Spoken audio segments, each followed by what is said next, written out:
Good evening. The hour being after 6:45 p.m., it's my pleasure to call the May 9th, 2024 School Committee meeting to order. Our first item of business is the Pledge of Allegiance.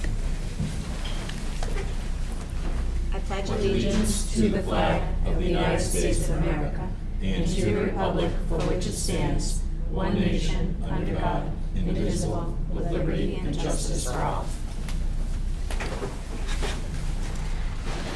We have a slight adjustment to our recognitions this evening.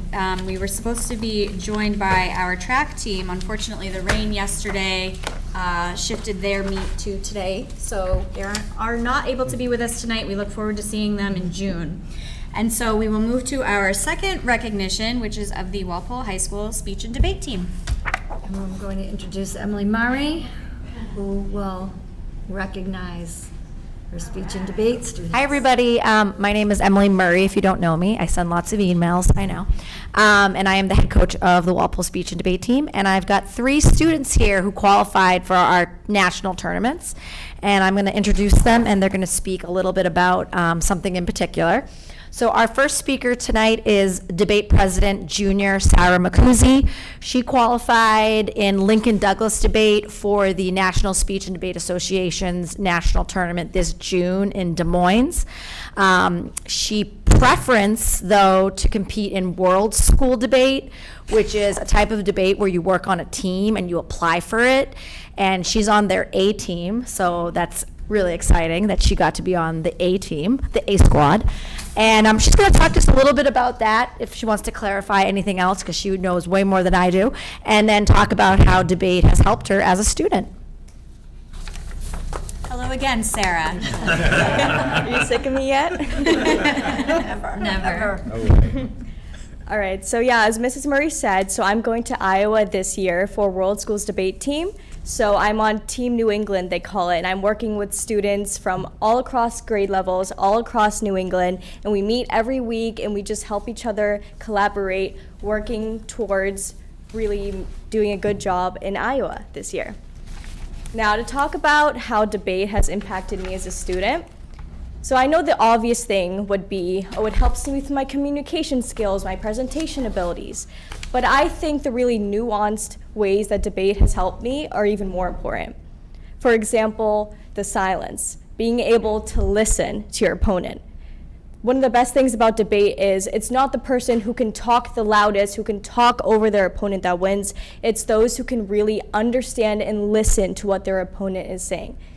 And another powerful part about debate is if you really understand what someone disagrees with you is saying to the point where you can argue it and win with their own arguments, then you just gain respect and you just have a more open mind towards other people and ideas.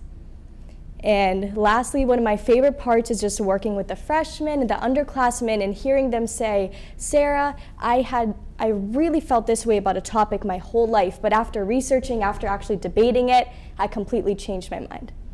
Thank you. Thank you, Sarah. Congratulations. Thank you so much, Sarah. Okay, our next speaker is another junior, Shina Jane, and she is our team event planner. And Shina qualified in the event called Informative Speaking, which is a speech where you inform and teach. Future teacher maybe, or professor someday, I don't know, but she qualified for the same national tournament this June in Iowa. And Shina is going to share some perspective on her experience at last year's nationals tournament and talk about what's to come this year. So here's Shina. Hi, so yeah, I'm Shina Jane. For starters, I think that competing at Harvard last year, but then also NCFL Nationals in Kentucky really helped me grow as a speaker. First and foremost, being exposed to people from all over the country and their personal style of speaking, their personal cadence, charisma, and quirks. And thinking about how I can incorporate that into my own personal style and improve helped me diversify my own palette to draw from. In addition, judges have different things they look for in Massachusetts versus the rest of the nation. So being exposed to all different types of feedback helped me not only cater to regional nuances, but something a lot more universal. And then finally, I would say that at the local tournaments, I was in a bit of a comfort zone. So literally and figuratively being pushed outside of that comfort zone allowed me to be confident when speaking in unknown environments. So yeah, I hope I learn a lot more at nationals this year in Iowa as well. Thank you, Shina. Awesome. And I'm actually wearing the national t-shirt. I should have told two of them who went to this tournament. This is the Louisville, that's how you say it, Louisville t-shirt. Speak like a butterfly, debate like a bee. We did see, or at least I saw, the Muhammad Ali Museum while the girls were off with their parents. But yes, we took a small group last year to that tournament. And Shaina and Nirjara competed there, and Sarah competed in Phoenix last year. So again, these girls have qualified 2 years in a row for nationals. That's pretty incredible. So our last speaker is our speech president, another junior. The junior class is amazing, Nirjara Akoli, and she's going to just talk about some stats from this year and some updates. I know you get all my emails because that's who I am, but she's just going to stress some exciting things that we've got coming up as well. Hi everyone, we're so excited to be here, so thank you for having us. And as Mrs. Murray mentioned, I'm going to NCFL Grand Nationals, which is in Chicago, Illinois this year, and I will be competing in original oratory, which is a 10-minute memorized persuasive speech that's persuading the audience on a topic.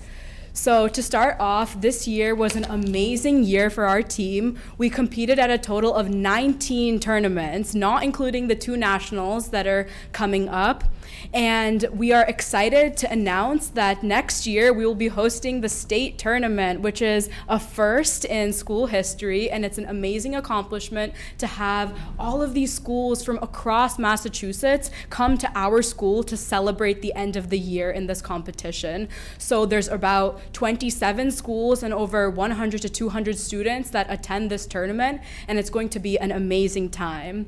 So this year we placed 5th at states, which is incredible, being such a small team, a small school, but we work hard, we're small but mighty, and we tied our last year's record of placing 5th, which is exciting. And finally, next year, our team will also be attending the Harvard Invitational and the Yale Invitational. And as someone who's been to both of these tournaments, I can really say that I am so happy that our underclassmen, our freshmen, our sophomores get to experience the same thing that we have for all 4 years. So I'm excited for what's upcoming in September and February and then in April. And I thank you all for having us. Thank you, Nirjara. And I also want to give a shout out to Favor, who is our member at large on our student executive board here. And I'm so happy that Favor is one of the students who gets to do the student report because she is a speech team member. So that's pretty awesome. So good job, Favor. I love that she has her own plaque. Mr. Hahn knows how much work it takes to create a speech and debate program. I did want to just mention one real other tidbit. Catholic Memorial is the reigning champs for the last few years, and to be able to top in the top 5 with them every year, because they pretty much get first, for the past 2 years placing in the top 5 is just incredible. So I just want to give a shout out about that. Sarah said she wanted to say one more thing, so I'm going to let her finish it off. Okay, so the speech and debate team, we really couldn't do any of this without Mrs. Murray's dedication throughout the entire year. It really is a lot of work. She meets with us multiple times a week, whether it's one-on-one with the entire speech and debate team, just speech, just debate. She helps us research, she helps us speak, she helps us work with our peers, fundraise, and even when she's balancing her own personal responsibilities, teaching and everything, she always makes sure that our needs are met, whether emotionally or just professionally when it comes to speech and debate. So we really couldn't do this without her.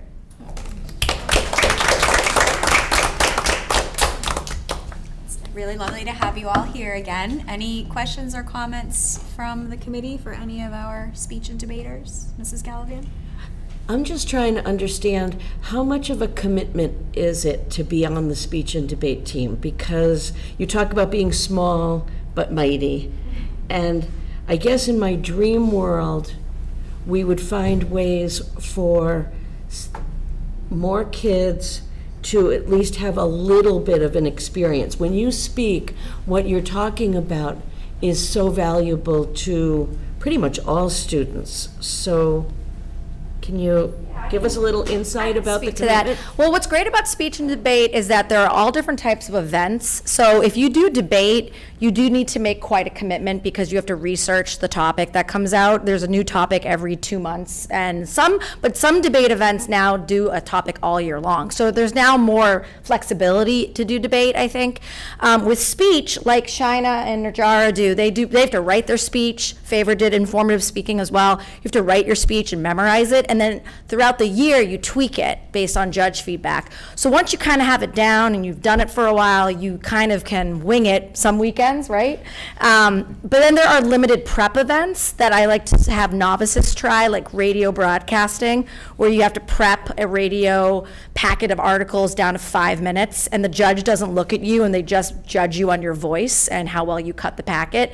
And we have quite a few students who do those kind of, not easier events, but less preparation in advance. And I think they still get something really valuable out of the experience, but they don't have to be 100% committed.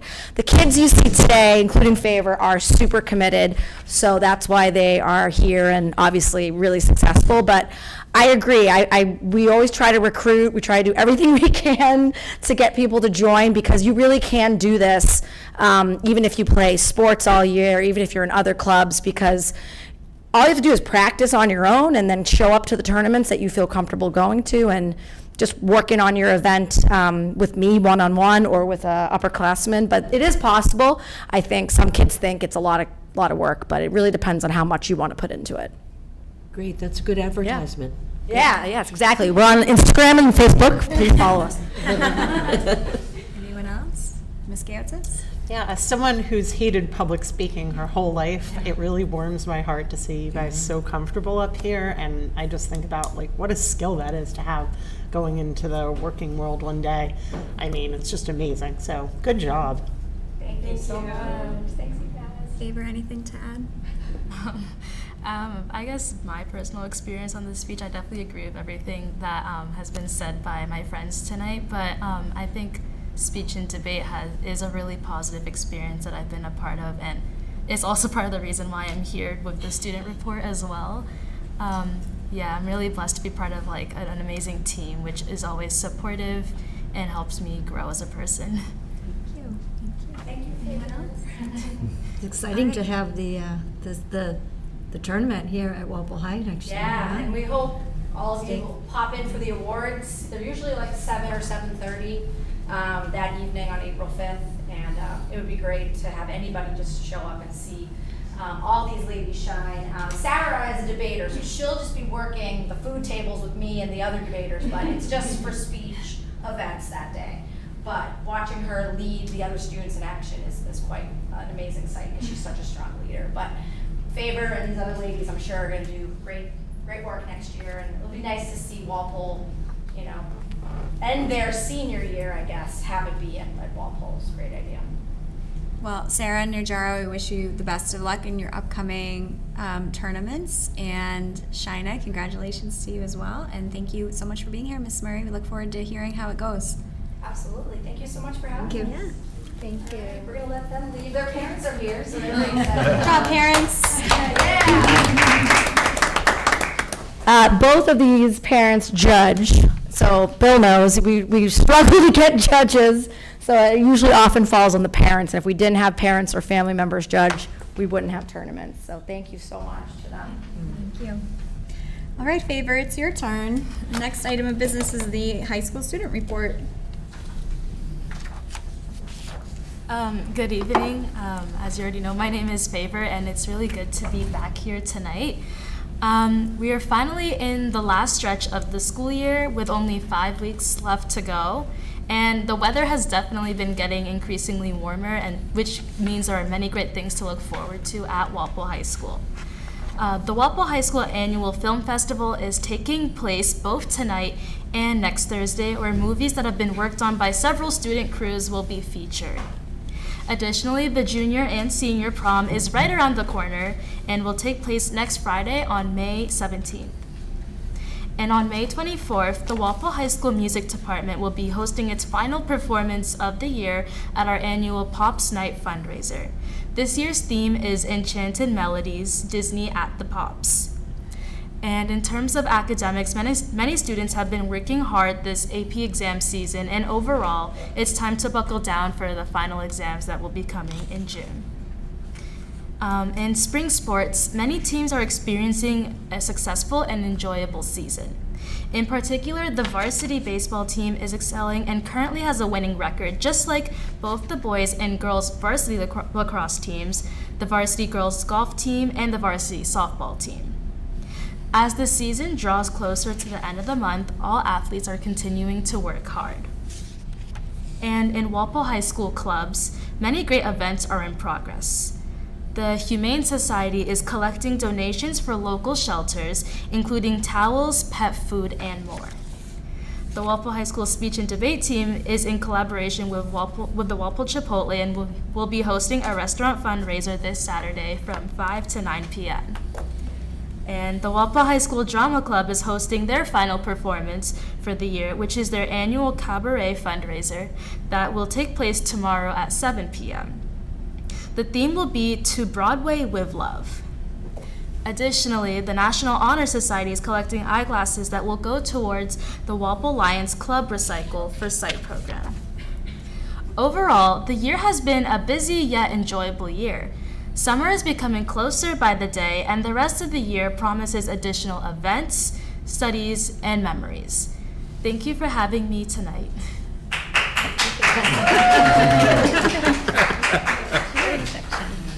Thank you, Favor. Questions or comments for Favor? Mrs. Rogers. I think there should always be a cheering section. But thank you, Favor, as always. And I just kind of piggybacking on you guys, it's just, you continue to impress me, all of our students, and you just make us proud. Thank you. All right, on to new business. Mrs. Murray, you're back up at the mic. Yes, so we actually have 3 out-of-state field trip requests, so I'll take the first one, which is the furthest out. And the first one is an out-of-state field trip for the speech and debate students to the Yale Invitational that Emily mentioned in New Haven, Connecticut, and that will occur from September 20th to September 22nd, 2024. You have the backup in your packet, and I would recommend a vote to approve this trip. Question, do we need to do separate votes for these 3 field trips? Or I can- think the third one, because we have to waive the 30 day. The second one, you want me to do the second one? Yeah, Just let's that one's not a do, 30 since we day already one. have the background on these, I think we can take them together. So the second one is the out-of-state field trip for the 3 high school students to travel to the NSDA Speech and Debate Tournament in Iowa, June 15th to 22nd. The students will be traveling with parents. No school personnel will be attending this trip. Typically, we don't do this, but in speaking with legal counsel, even though staff aren't going, he advised that since it's a school-sponsored trip, that school committee should approve it. Okay, so that would be, just for reference on your agenda, the A and C field trip requests. Motion to approve the 2 trips as described by Dr. Goff. Second. Motion by Mr. Breen, second by Mrs. Rogers. All those in favor? Opposed? Abstained? 5-0-0. Guess I don't have to look that way. Okay, and then we have one more request for an out-of-state field trip for speech and debate. Right, and that one is to Chicago, May 23rd to May 27th. This is the one that we were advised to have school committee approve it. So that's why we got to request the 30-day waiver first, and then vote to approve the trip. So we need a motion to waive the 30 days and a separate motion to approve. Right, okay. Motion to waive the 30-day notification. Second. Motion by Mr. Breen, second by Mrs. Gallivan. All those in favor? Opposed, abstained, 5-0-0. Motion to approve the trip to Des Moines. Chicago. Pardon me. Second. Motion by Mr. Breen, second by Mrs. Rogers. All those in favor? Opposed, abstained, 5-0-0. Have fun, good luck. Good luck. Thank you guys so much. Tell us all about it. We will. And Favor placed 3rd in the state in radio broadcasting. And when I was watching her give her recap, that's why she should be on the news. Like, She should. so that's just it wait. all makes sense. So good job, Favor. All right, thank you guys. Thank you. For doing it. It is a very busy night with field trip approvals. Our next one is a joint Bird and Johnson Middle School field trip to Salem, New Hampshire. Right, so we have Jen Morrell, she's requesting approval for the field trip on June 5th, 2024, but we first have to request the 30-day notice. We typically do this very early on, but because of the middle school building project and the early release days, and the fact that we get out of school on June 13th, it was really hard to find a date. They had to move the dates around, and I was concerned that you weren't even going to be able to find the date, Jen, so I'll let her talk about We it. almost had to look for other locations, so. The kids are really excited. It's a great celebration of all their hard work through the year. And we're going together, so we're practicing our merging skills. Is this the first time that you're going together? We have in the past. It's never been planned and organized quite together. But 6 buses, 253 8th graders, 28 chaperones, 1 nurse. Yep, been there. And any thoughts and prayers you'd like to send with us? It'll be fine. Enjoy. Yep. We've all done it. We've all survived, right? Yes. So again, we would need a motion to waive the 30-day notice before a separate motion to approve. Motion to waive the 30-day notice. Second. Motion by Mr. Breen, second by Ms. Gayotsitz. All those in favor? Opposed, abstained, 500. Motion to approve the trip to Salem, New Hampshire. Second. Motion by Mr. Breen, second by Ms. Gayotsitz. All those in favor? Opposed, abstained. Have a great time. Thanks, we're 1 chaperone short if anybody's free on the thing. I chaperoned that one once. I think I'm sick that day. I think my daughter. But I My will daughter go was to Chile and Argentina. Okay, last field trip is not only an out-of-state, it's an out-of-hemisphere trip. No, so we have Walpole High School Spanish teacher Jennifer Hughley requesting an out-of-state field trip for Walpole High School for students in grades 9 through 12 to travel to Chile and Argentina, February 14th, 2025 to February 23rd, 2025. And I do support approval of this for this trip. Thank you. I had a whole thing prepared, but I think I was here 6 years ago asking for your permission to go to Spain, and you guys approved it. So one of my best friends that I am lucky enough to work with, Liz Cleary, was my co-chaperone on that trip, and we went over April vacation 2019. And I, as a Walpole resident, still run into parents of the kids who went with me and still tell me how much their kids enjoyed the trip, learned from the trip, and grew from the trip. One of the girls is finishing up college right now and to become a nurse, and she's been practicing her Spanish with some of the nursing staff that are native speakers. So that just warms my heart. So we've done Spain so many times. I know the last trip that Kate Bacon and Rich Sturgis did, they were trying to go to Peru, and at the last minute they told them it wasn't safe enough, so they got rerouted and went back to Spain.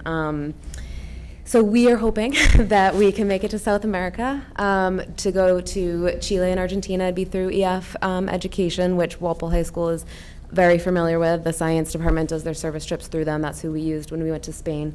The trip, we would fly into Santiago, Chile, and then go to Valparaiso, which is the major port city in Chile. We'd go down to Calama, which is it's part of the Atacama Desert, and go to this lagoon. There's salt flats there, and there's this lagoon where it's almost comparable to the Dead Sea that we would do as an excursion. And then we'd go back to Santiago, fly to Buenos Aires, and finish our trip in Argentina, where I was actually fortunate enough to study in grad school, so I'm super eager to get back to that city. And Liz Cleary, again, wants to be my trip leader with me, and so we're hoping to get the word out as soon as possible, because we're hoping to go February vacation. Since it is the Southern Hemisphere, we thought it would be better weather then, and also we knew that there was a waiting list for the Rwanda trip that is also going that vacation, so we thought maybe some of the kids who didn't get on that list might be interested in traveling with us. So it wouldn't just be for Spanish students. Anybody would be welcome, but it would be an excellent opportunity for those who are studying the language. Thank you for that overview. Any questions or comments for Ms. Hughley? Ms. Rogers? I will chaperone that one. I was going to say, that sounds fun.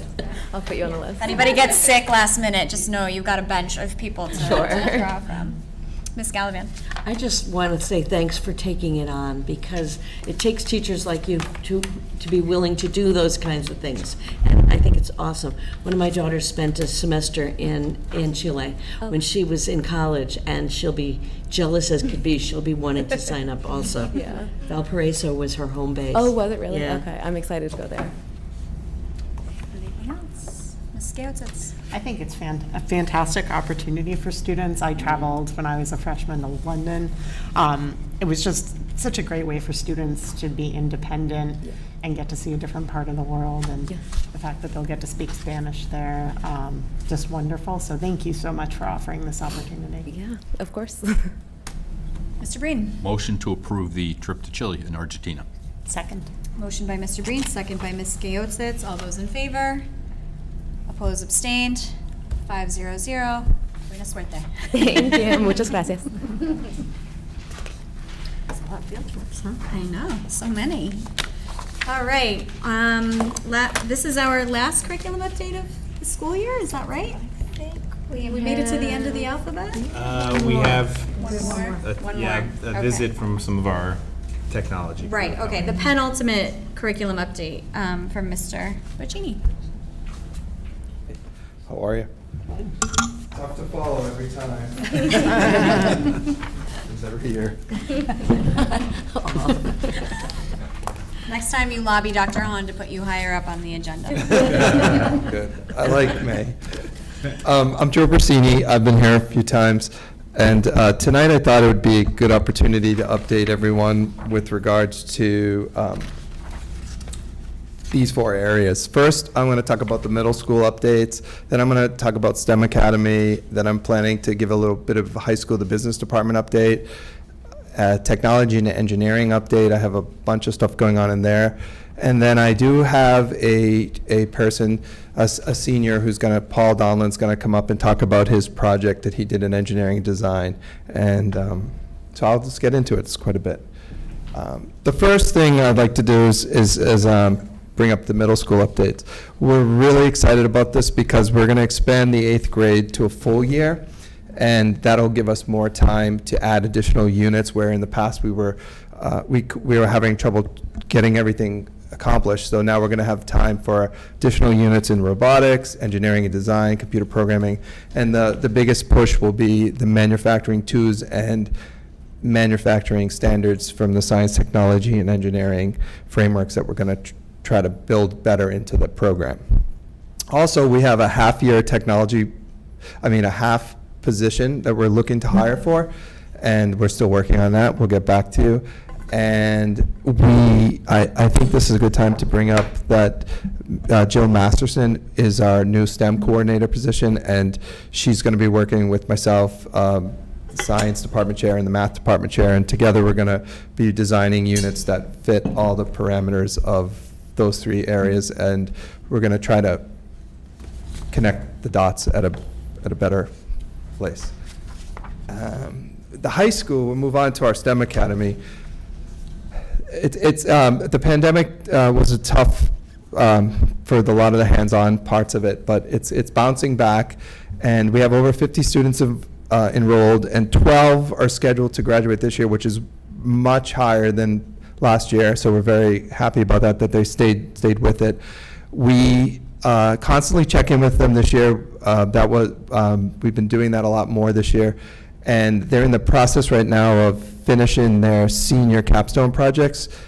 The seniors, the juniors are shadowing, and they've been going to various places. One group went to the Rolls-Royce Corporation, and they also have to participate in one of these 3 clubs: robotics, math team, and science Olympiad. And their time commitment for the robotics team alone is quite extensive, and they're having great success in that.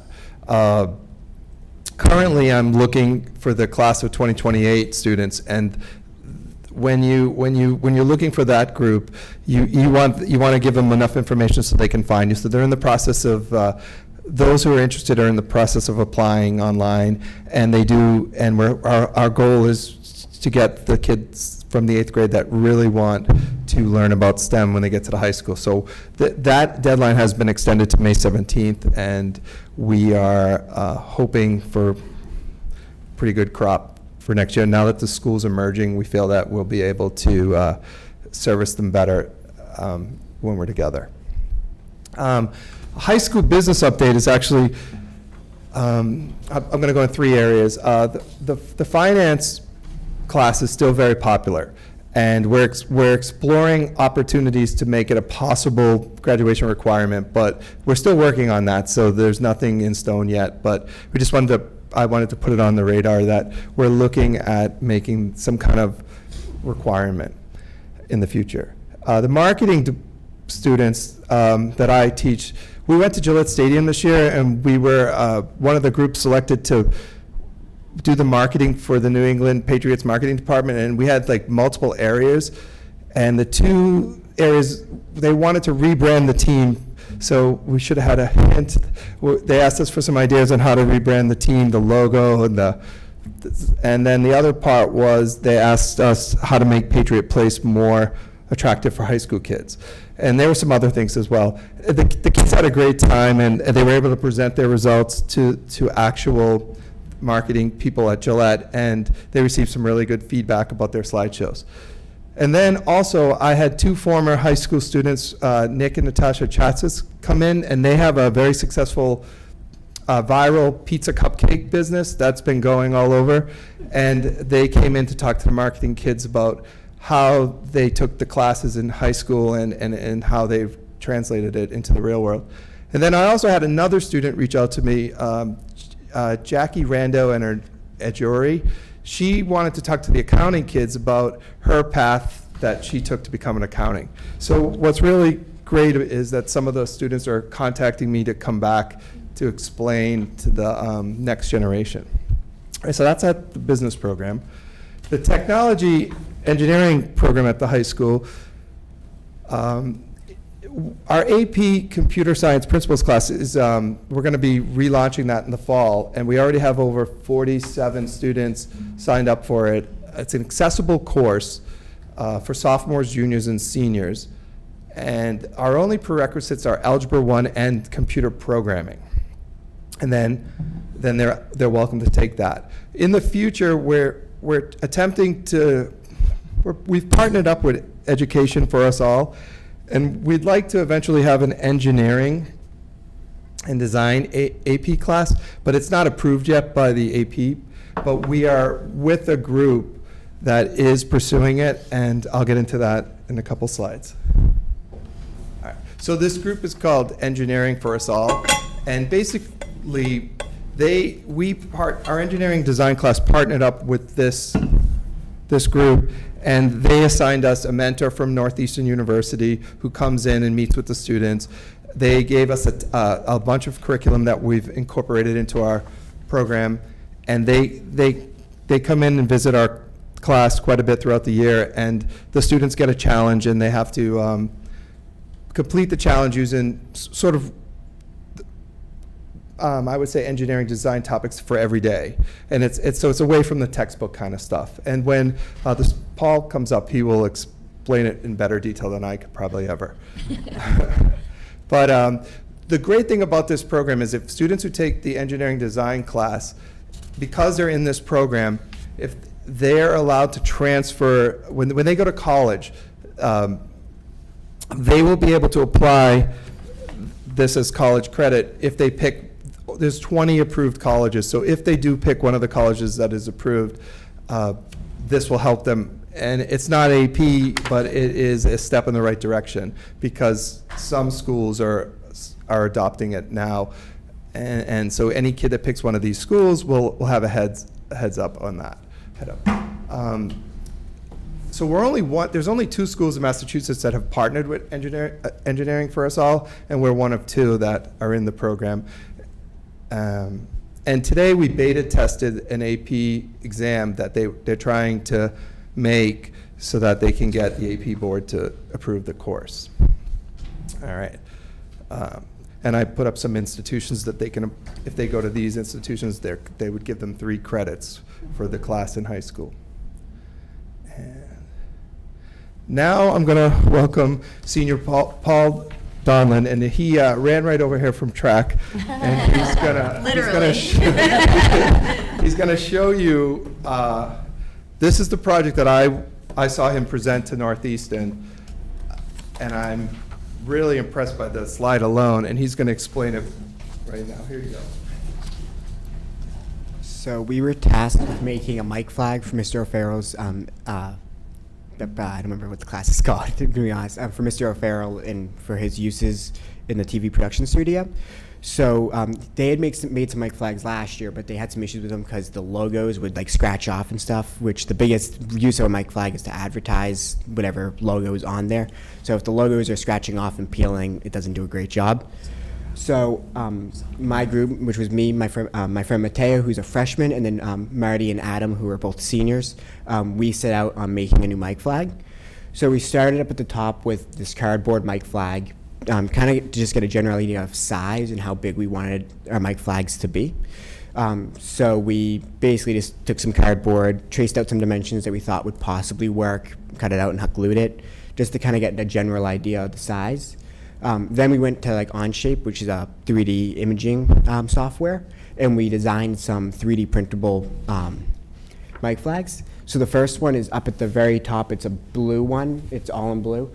That was very, very big, so we ended up having to scale it down, and it also had an issue where our design for the mic flags have these sliding panels.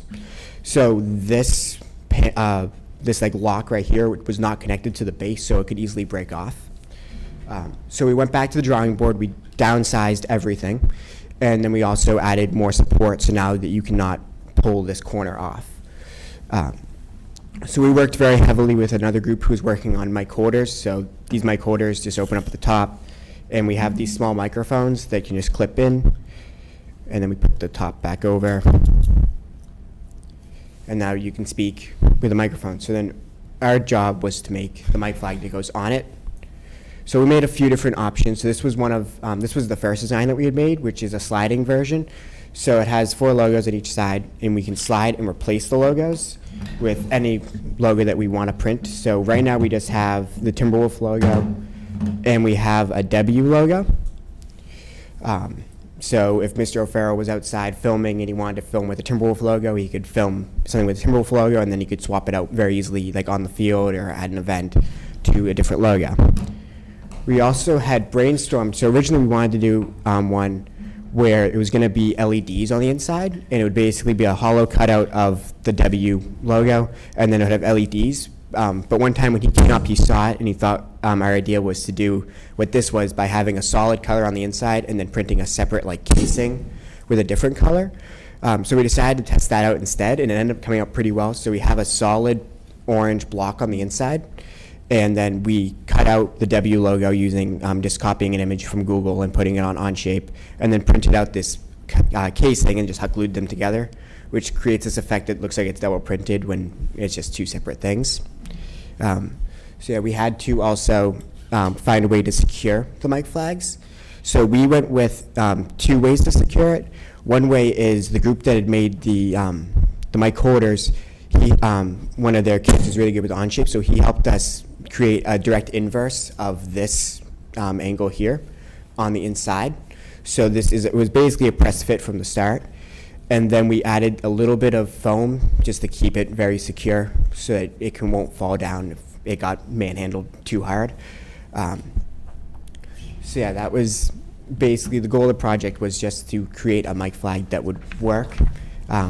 So we came up, the original goal was just to have one, so we had a few different designs that we wanted to try out. So I think that's it. So cool. This is very cool. Very cool. Is it okay to ask Paul some questions, and then we'll come back to you, Mr. Brasini? Any questions or comments for Paul? Ms. Gallivan? I'll try. That's amazing. I just think it's fantastic that you can do what you do and explain it, because some people are really good at the doing, but you did a really nice job of explaining it. Thank you. Can I just ask you, like, how did you cut the material yourself? Or, like, how did you actually physically make these pieces? So we made the digital version on a program called Onshape, and then we have some 3D printers in the classroom. Okay. So we send it's a CAD file. We send it to a program called Prusa, and that slices it, and then that gets sent to a 3D printer, which just prints it out. So it uses 3D printing filament, and it works much like a regular printer, except it prints in all 3 dimensions, and it's like a plastic-like material. So I think we great. have 3 or 4 printers currently. So. Thank you, and thank you for doing such a good job of explaining. I think it's fantastic. Paul, are you in the STEM Academy program? I'm not. You were just in this engineering course? Yes. Okay. Yeah. And what are your plans for next year? I'll be going to WPI for mechanical engineering. Excellent. I wish you a lot of luck, and Thank you. I think maybe we'll see you back here with the track team. Possibly. In June. Probably not. And hopefully you'll be one of the ones that'll come back to Walpole High Yeah. and talk to the students. You know, that's really important. Wow. Thank you. Any other questions or comments for Paul? Amazing. Thank you, Paul. Thank you. Thanks for being here. That's excellent.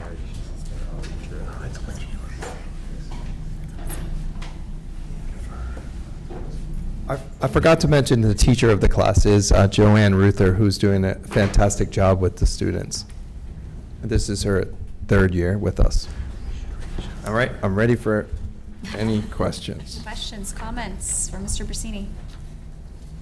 Mrs. Rogers? I think it was so wonderful having a student come. So like I love listening to you and hearing all the things that you're doing, but it's so nice, like, and intangible to see the application Thanks. of it, and just what we have to offer. Like, it's nice to hear the 3D printers, all these different things in the coursework. I'm excited for my own children and for the students in Walpole to be able to benefit from this. The 3D printers we're learning as we go with those. There's not a lot of support available for them yet, and we're fixing them as we go along. And it's fascinating. We're gonna have quite a few of them at the middle school as well. Awesome. Over 12, I'd say. Wow, thank you. Other questions or comments? Mrs. Galvin?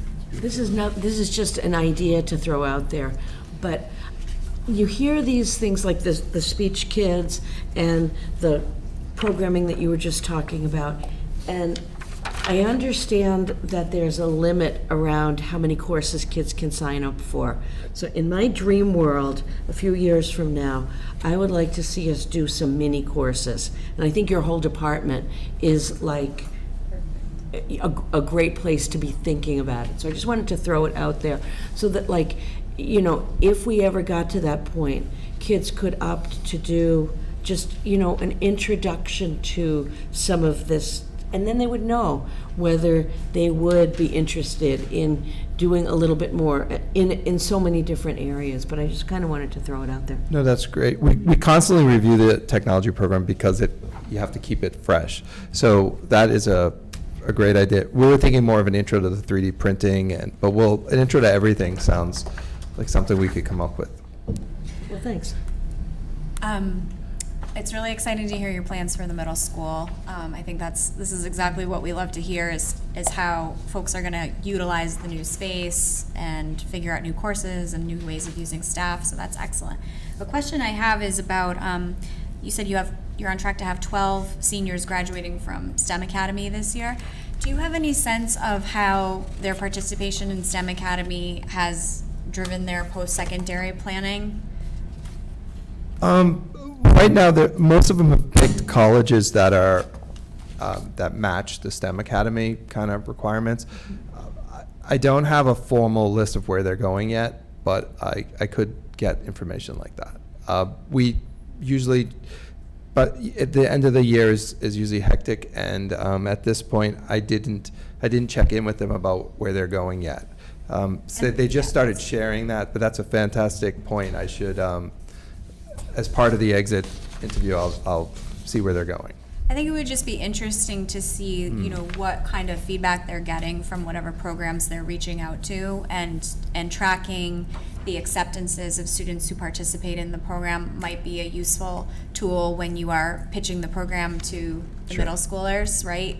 So that parents and families can see the paths that the program opens up for kids.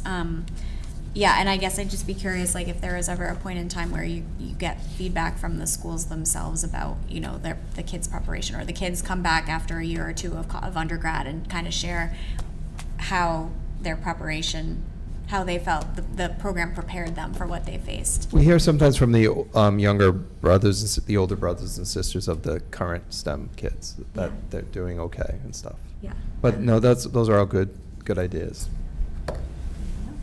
Yes. I just want to give a shout out to Paul's mom, because behind every successful student is often a mom or a dad or some adult who has done a good job. And since it's Mother's Day weekend, Paul, we might just want to give her a little kudos. Yeah, and as another gift for your mom, we're going to ask you to come up here and take a photo with Mr. Brasini and your Mike flag. That would be great. So, Mrs. Mortali, if you wouldn't mind.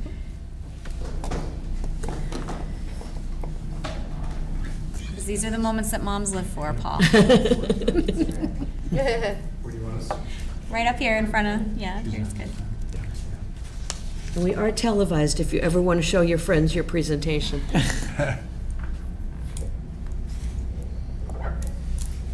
Thank you both Nice for being job. here. Yeah. Exciting stuff, Mike. Thank you. Thanks. No, you're. Exciting stuff, right? Yes.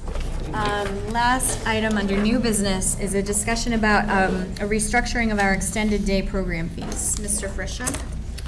Thank you.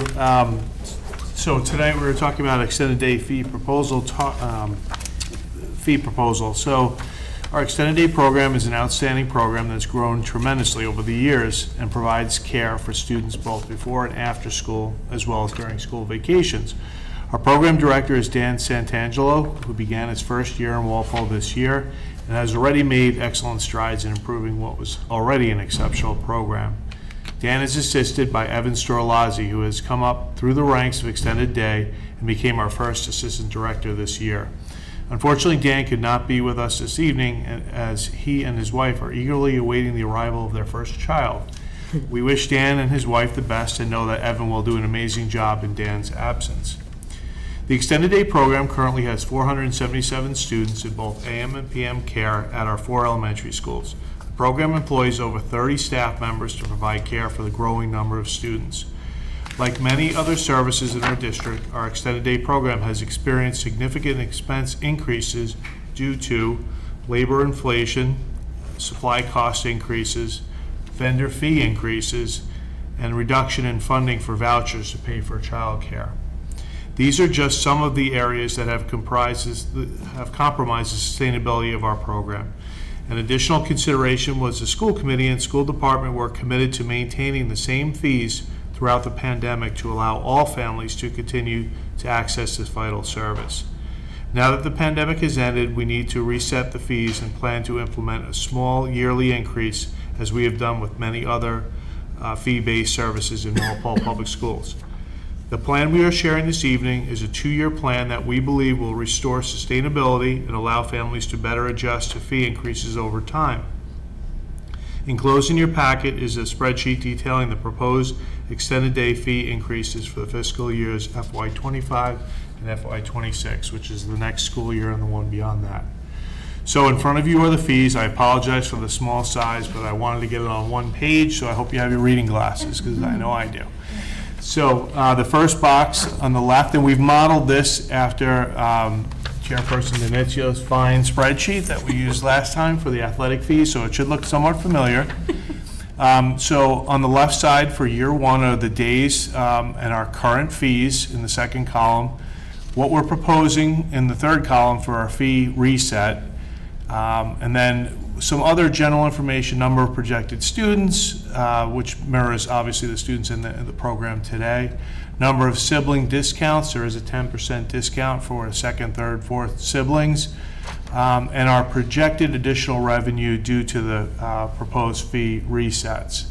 So you can see the numbers there, I won't read them aloud, but for year one, you can see that the monthly increase on the fees would generate $7,339 approximately, it's an estimate, per month, and the program runs 10 months. So on the right side, also in blue, are examples of the the costs associated with the program and the revenue sources that are associated with the program. So, for example, the extended day staff payroll for the year is $644,000 and change. Custodial payroll is $371,000. We currently have 7 custodians that are paid through the program and are current employees of our district. So it's a very important supplement to our district funding. Materials, phone bills, snack orders, all these things are associated expenses with the program. Obviously, nurse payroll is significant. Safety care training and Community Pass is a software that we're looking to roll out for next year that I know will be a great opportunity for our new programs at the middle school to simplify fee collections and make it easier for the families to have their students participate in these other activities. So those are the additional expenses. On the right side, pretty straightforward. Tuition for the extended day program is $1,056,000. And there are miscellaneous collections of vacation programs. So Dan has added these programs in for each vacation, school vacation, where we collect some additional funding. So the difference between our expenditures that I've covered and the anticipated revenue, you can see down below with year one would be approximately $43,000. The current balance is also listed there, about $496,000. That has taken many years to build that up, and it actually has helped us sustain ourselves through these harder times. So we look to keep that balance there for other extraneous things that we, did not expect.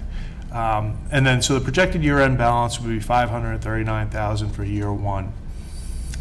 Okay, moving on to year two, similar idea. You can see the previous fees rolled down from year one, and then the additional fee increases on the right side for year two. Going across, it would generate additional $4,801 per month. So again, looking down in the tan box at the bottom, I'll cover the two-year net. So, year two is $66,000 total additional funding. For the 2 years combined with the increases, it's about $109,000. And our projected opening balance would be $539,000 carried from above.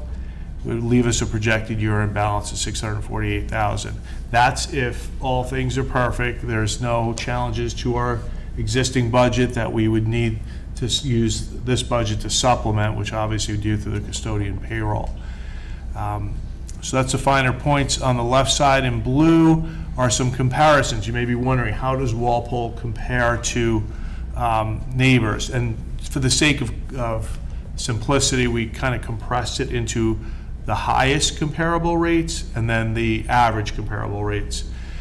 So as the highest, you can see that we are below the negatives. Walpole compared to the highest obviously reflect that we are below the highest.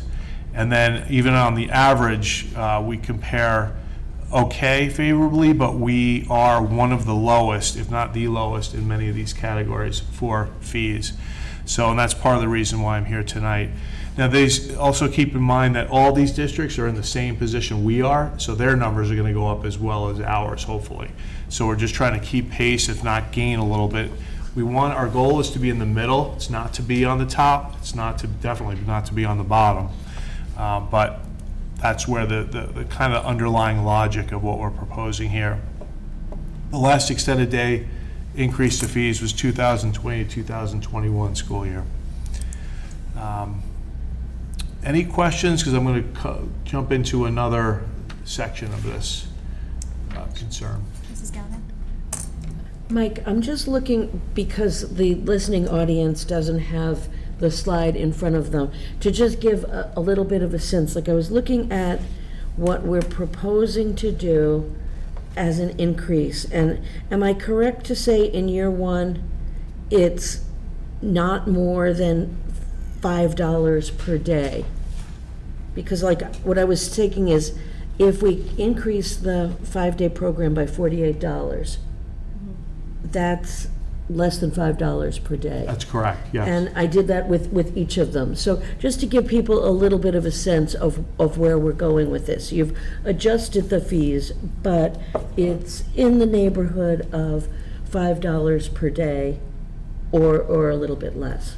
It's a great point. That's accurate. The other thing you just brought to mind, one other point, this fee table is built on a 10% compounded discount. So as you go up through the days, you'll get a 10% compounding discount. So it'll continue to grow and grow and grow.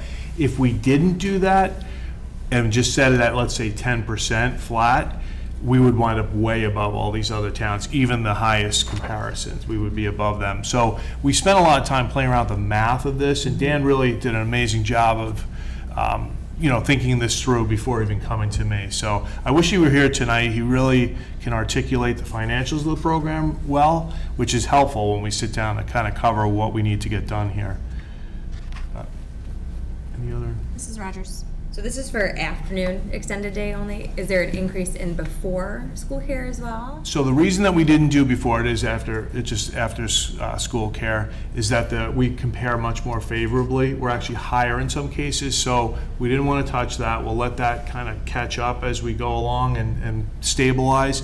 I think within 3 years, that'll probably normalize, and this will come up to meet it, and we'll have a nice balanced program both morning and afternoon. Thank you. Move on to the slides. Okay, so below is just some other data that I wanted to point out. So we mentioned 477 students. It's, I think, the largest enrollments that we've had ever. We still have room for some growth, but what our biggest challenge is not actually space, it's more staffing, right? It's very hard to find staff, and that's another thing that I mentioned earlier was trying to keep pace. The staff members in this program are paid pretty conservatively, right? So we want to try to keep pace, kind of like the teacher aides and the cafeteria workers. So we want to try to give them incremental increases to keep pace with the surrounding jobs that compete with these. Vouchers, we have 23 students that currently take vouchers or are accepted into the voucher program. We have 16 METCO students that are taken care of in the mornings through this program. Obviously, there's no fee associated with that, but it allows for very limited busing to work so that they can be dropped off and taken care of when they get to the elementary schools. And then students in the voucher queue, there are 18 students, and this is part of our problem. So the vouchers used to have a lag time to them. So a family would approach the extended day director and say, I have a need for extended day services. I think I'm eligible for a voucher. They would apply, the director would let them in the program, let the students start, because shortly after you would get an answer on the voucher, and generally it would be accepted. The problem now is it's a 2 to 3 year wait. So now we have all these students in the queue that we've accepted in the program, they're not paying a fee, and we've realized that the queue has gone out much further, and additionally the funding for these programs is being cut. So we really have a problem, and it's with, unfortunately, families that struggle the most. So Dan and I met, we talked this through, trying to come up with some solutions for these families, and and I know this has come up in other programs, but we are proposing a sliding scale. And what that means is, when you look at the status of families in our district, when it comes to lunch programs, you either, if you qualify for assistance, it's either you're free, which is the most reduced income, or your reduced status, which is a lesser but still challenging income, and then you don't qualify. So we'd like to continue using that, because one of the challenges with this is it's hard to manage, right? It takes a lot of time to go through people's tax returns. There's a lot of personal information there. If it's already being vetted through our school lunch program, then why not use the data? So we have a plan to give Dan access to that data to vet these requests. So if you are a family who qualifies for free, you would get a 50% reduction. If you are a family who qualifies for reduced, it would be a 25% reduction. And obviously you don't qualify, it wouldn't be a reduction. But that would take care of the situation we have where families or students are attending and not paying at all.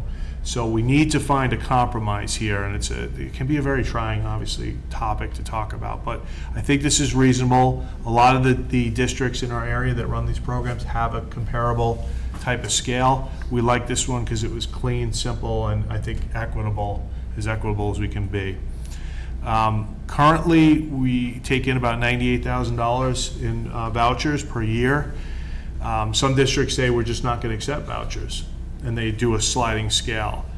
Well, I said to Dan, why would we do away with vouchers if the families are being helped by that? And then let's also introduce a sliding scale. So we figure we'll do both. And that's acceptable, and that's what the proposal is, to do both. So it's kind of a two-prong attack to this fee structure in this program, which is the fee issue we have and then the sliding scale. So happy to answer any questions you have. And place to Dan. He articulated, I think, with Nancy Carey the other day really well. I wish he could be here, but obviously he can't. Do you need a vote on this, Mike? I do. Motion to approve the extended day fee increase proposal. Second. Motion by Mr. Breen, second by Mrs. Rogers. Any further discussion? All those in favor? Opposed? Abstained? 5-0-0. Thank you. Thank you, Mike, for your work on this, and please thank Yeah. Dan for us. And just to clarify, this is a 2-year proposal, so we anticipate that mid-year in year 2, we would look at how this is going for us and if we need to make any adjustments going forward. Yes, and I would hope to have Dan in next year, at the beginning of the school year, right? Yes. Bill and I have spent a lot of time working with Dan. Right. All right, thank you. On to the next item of business, the superintendent report. Thank you. Well, this week, you probably all know, is Teacher Appreciation Week. So Mike, Dr. Hahn, and myself, we'd like to extend our gratitude for the incredible work of our educators who've dedicated really their lives to helping our students learn and grow. And we thank them for the commitment to our students and our families. We also had Principal Appreciation Day. I think that was at the beginning of May. There's a lot of things going, like days in May. We recognized our food service staff last Friday, and our incredible nurses. We had School Nurses Day. It was on May 8th, so a lot of things in May. Family survey, families should have received or will receive an email inviting them to participate in the Walpole Public School District-wide Family School Climate Survey. Did you guys receive it? We did. Okay, thank you. Again, learning more about their children's experiences, in school in real time for this year. And if parents thought they inadvertently deleted it, they'll be sending reminders out for those who have yet to complete it. Just a reminder that the Summer Learning Program enrollment form is now open to families. I'll get that link out tomorrow. Mary will get that link out in the school committee report. And the deadline is Tuesday, May 29th. And Jill Masterson is the Summer Learning Program coordinator who is heading that up. And we'll put that email out as well if families have any questions. I know I said last time, but a reminder that school bus registration is also open. Everybody must register for the bus if they children want to ride the bus, and to avoid a late fee, submit applications no later than June 13th, and applications received after July 1st, will be put on a wait list. And the link, we'll have the link to the transportation website because they can see the streets and the bus numbers as well. Events. Walpole Public Schools, we are busy with the end of the year events and transitions. I think we've got probably something every night till the end of the school year, so it's exciting. Since the last time we met on Friday, April 26th, I was able to attend the Walpole High School Tri-M Coffee House. Give a shout out to Favor's dad, played, so it was students and parents alike, and JJ Butters and Mr. Butters played together. So it really was a nice evening, and it was very well attended. It's probably the most crowded I've seen it. So it was a great night. There's a district art show that was well attended. I'm narrowing down the artwork. It's a lot. I know. I might need Dr. Hahn's expertise in there. Yesterday was the last student superintendent cabinet of the year. We wrapped up some prior work. We shared some good news with one another. Some in terms of their work that dealt with courses, mentoring programs, lunch and health and eating, and how clubs are financed. And even we had one student talk to Mr. Frisha for a nice in-person meeting to really understand the finances. And, you know, he said that, for those of you that don't know Mr. Frisha, he is the man in charge of the school budget, right? Which, of course, includes club funds. So thank you for doing that, Mike. I appreciate it. I did give them a ticket to leave, and I asked them 2 questions, and I have to compile it. But one thing I asked them is, what is the one thing that you wish your teachers knew about you? And the second is, what advice would you give to a new teacher? So I thought we could compile that and maybe use that for new teacher orientation. I'm going through that now. Town meeting was held on Monday. The budget, school department budget was passed. I really want to thank, you know, everybody, our administration and school committee, for your hard work. I mean, sometimes people don't realize the many, many meetings that are held for this budget process that starts in October, and I know we're not finished. So we still have a gap, and, you know, we're not finished yet. Finally, I'd like to congratulate the following educators who will be honored next month at the 40th Norfolk County Teachers Association Annual Awards Banquet. Rookie of the Year is Meredith LaRusso, grade 6 social studies teacher at Johnson.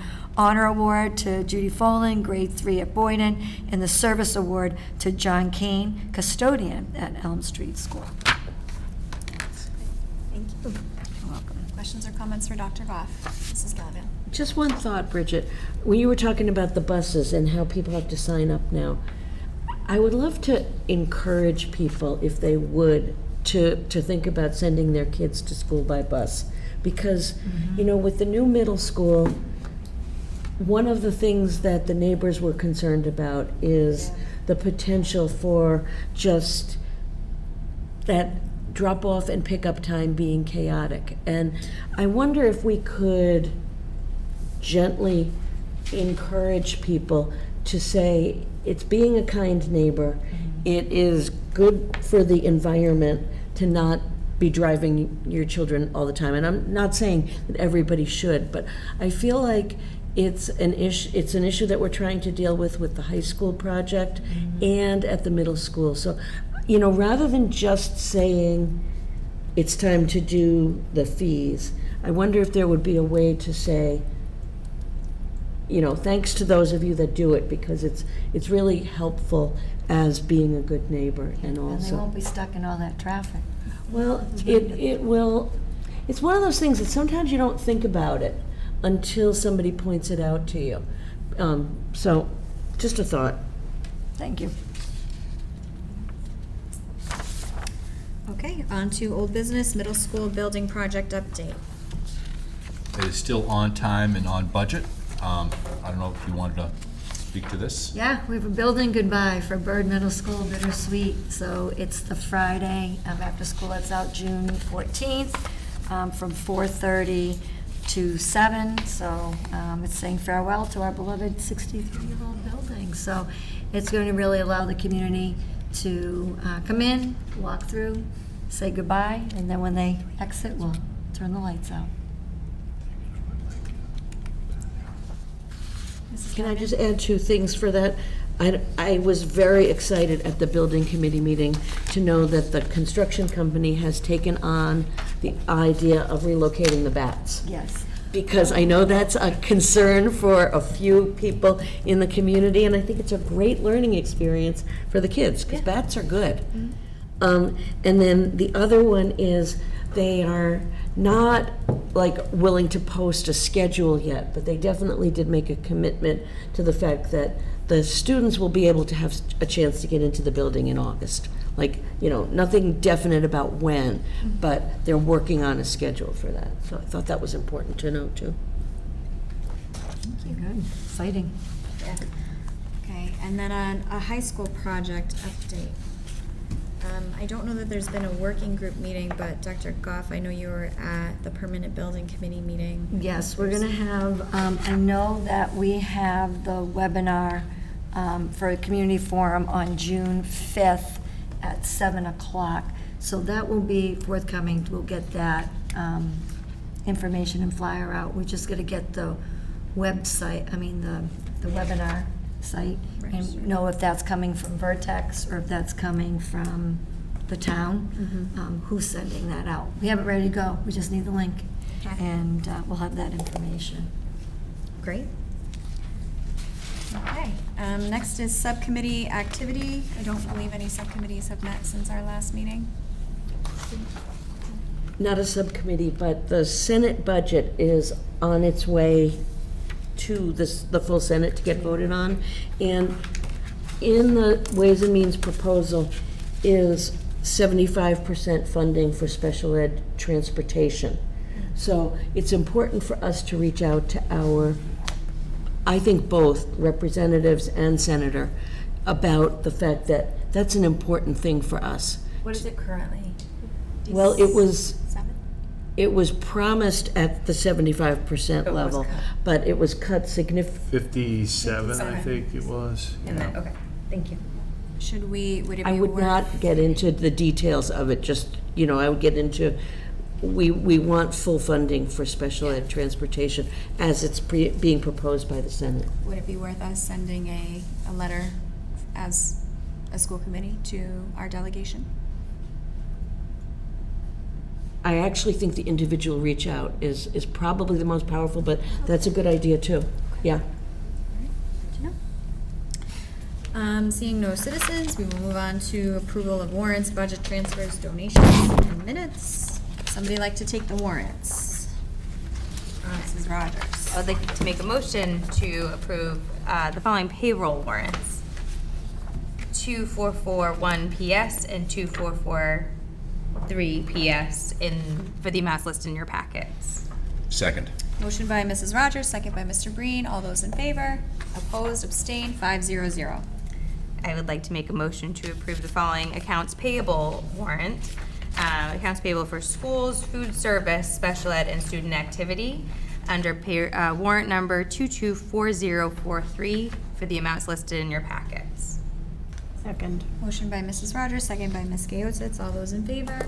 Opposed, abstained, 500. And my last motion, I would like to make a motion to approve the following accounts payable, school, special ed, and student activities under warrant number 224044 for the amounts listed in your packets. Second. Motion by Mrs. Rogers, second by Mr. Breen. All those in favor?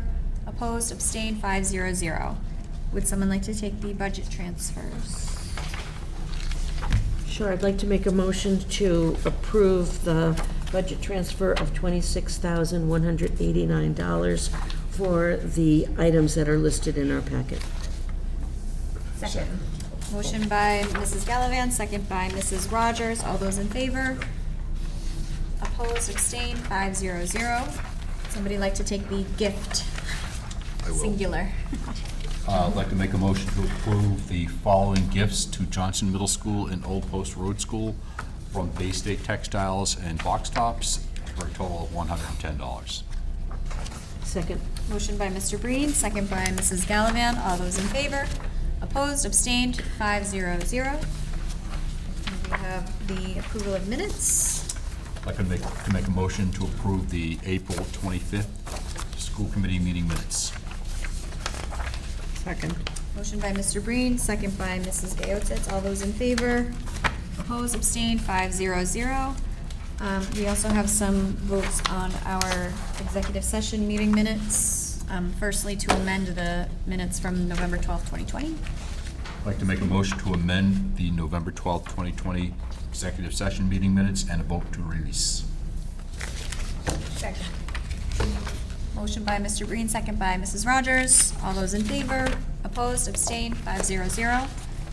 And lastly, we are asked to approve the release of several executive session meeting minutes. I'd like to make a motion to approve the following executive session meeting minutes. We have to list all the dates. April 29th, 2021, May 13th, 2021, June 10th, 2021, January 11th, 2022, March 3rd, 2022, March 31st, 2022, April 14th, 2022, April 28th, 2022, May 26th, 2022, June 9th, 2022, June 21st, 2022, August 25th, 2022, September 14th, I'm gonna say 23, October 26th, 23, February 8th, 24, March 2nd, 23, May 11th, 23, and March 14th, 24. Second. Motion by Mrs. Rogers, second by Mrs. Gallivan. All those in favor? Opposed? Abstained? 500. Motion to adjourn. Second. Motion by Mr. Breen, second by Mrs. Gallivan. All those in favor? Opposed? Abstained? 500. Thank you, everyone. Have a wonderful evening. Good night.